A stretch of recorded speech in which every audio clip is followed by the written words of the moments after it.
Comme un papillon sortant de son cocon. 8 février 2021. Vision de Yahushua délivrée à Stéphanie et parole donnée à sa messagère Deborah Waldron-Fry. Le 8 février 2021, au matin, alors que je dormais encore et que j'étais sur le point de me réveiller, j'ai entendu cette voix forte qui m'a fait sursauter et sortir de mon sommeil.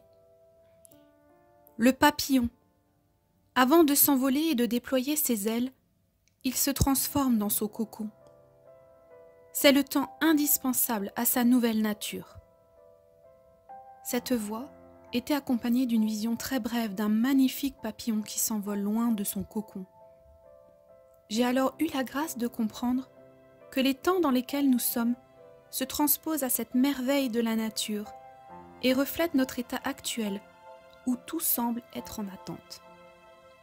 Nous sommes immobiles, vulnérables, mais une transformation glorieuse s'opère, cachée à la vue de tous. Et lorsque c'est le temps, le papillon sort et son ancien état est passé. Il devient une nouvelle créature, magnifique, dont la mission de butiner fertilise les plantes vers lesquelles il s'envole. Dans la matinée, le Seigneur m'a orienté vers le ministère d'une sœur, Deborah, qui reçoit quotidiennement des messages prophétiques. Et ce jour-là, le message suivant lui a été donné par Yahushua. 8 est le nombre des nouvelles naissances, des nouvelles créations et des nouveaux départs. J'ai entendu, dit-elle. Ce n'est pas un temps d'urgence, bien-aimé, mais c'est le temps de l'urgence. Le grand déploiement. L'épouse de Christ sortant dans toute ma gloire comme un papillon sortant de son cocon. Bien-aimé, je t'appelle à sortir, mon épouse. Ne te laisse pas influencer ni décourager par des mauvais rapports. Tu devras endurer et supporter tout cela, car mon esprit habite en toi. Ne dis pas que c'est la fin, mais déclare ton nouveau départ. Vous êtes transformés de gloire vers une plus grande gloire, pour un temps comme celui-ci. Votre beauté dépassera toute gloire antérieure, car c'est ma gloire qui sera visible sur vous. Vous avez été transférés du royaume des ténèbres à ma merveilleuse lumière. Ceux qui n'ont pas été vus seront vus. Ceux qui étaient invisibles seront visibles à tous. Car les puissants, qui ne sont pas de moi, tomberont, et mes humbles se lèveront. Vous en sortirez triomphants en dépit de toutes les circonstances. C'est votre heure, bien-aimé.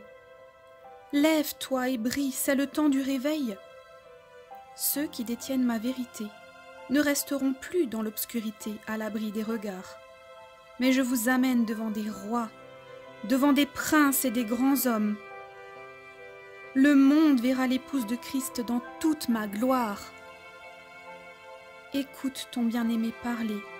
Lève-toi, mon amour, ma beauté, et va, car voici, l'hiver est passé, la pluie a cessé, les fleurs apparaissent sur la terre, le temps des chants est venu et la voix de la tourterelle se fait entendre dans notre pays. C'est ton heure, bien-aimé. Lève-toi et brille, car ta lumière est venue, et la gloire de l'Éternel se lève sur toi.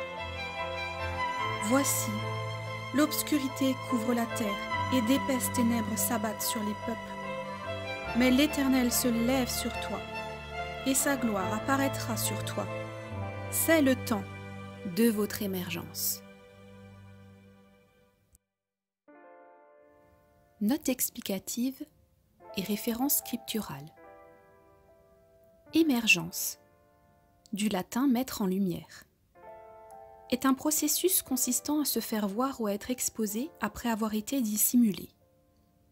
Se faire connaître et faire connaître, être exposé, se déployer, publier, diffuser.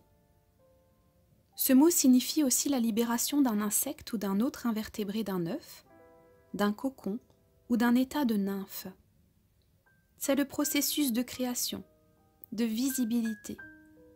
c'est le fait d'être vu ou d'exister, d'apparaître, de sortir de l'eau ou de l'océan, de sortir de la pauvreté ou de l'obscurité, se dérouler, s'étendre, s'étaler, s'ouvrir à la vue ou à la contemplation, faire ressortir dans tous les détails ou par développement successif, afficher, divulguer, révéler. Matthieu, chapitre 24, versets 13 et 14. Mais celui qui persévérera jusqu'à la fin sera sauvé. Cette bonne nouvelle du royaume sera prêchée dans le monde entier pour servir de témoignage à toutes les nations. Alors viendra la fin. La fin, télos en grec, signifie le but final, l'objectif. Proverbe, chapitre 18, versets 15 et 16. Le cœur de l'homme intelligent acquiert la connaissance, et l'oreille des sages cherche la connaissance. Le don d'un homme lui fait faire place et l'introduit devant les grands. Psaume, chapitre 75, versets 6 et 7. Car ce n'est ni du levant, ni du couchant, ni du midi que vient l'élévation, car c'est Dieu qui juge. Il abaisse l'un et élève l'autre. Cantique des Cantiques, chapitre 2, versets 10 et 12.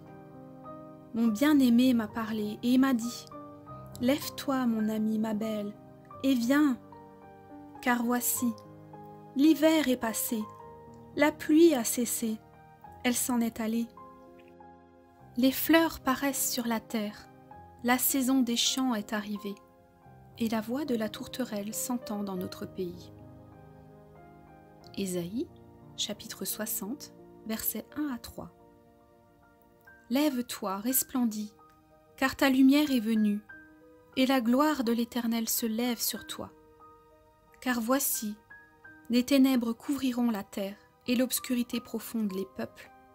Mais sur toi se lèvera l'Éternel, et sa gloire sera vue sur toi. Et les nations marcheront à ta lumière, et les rois à la splendeur de ton lever.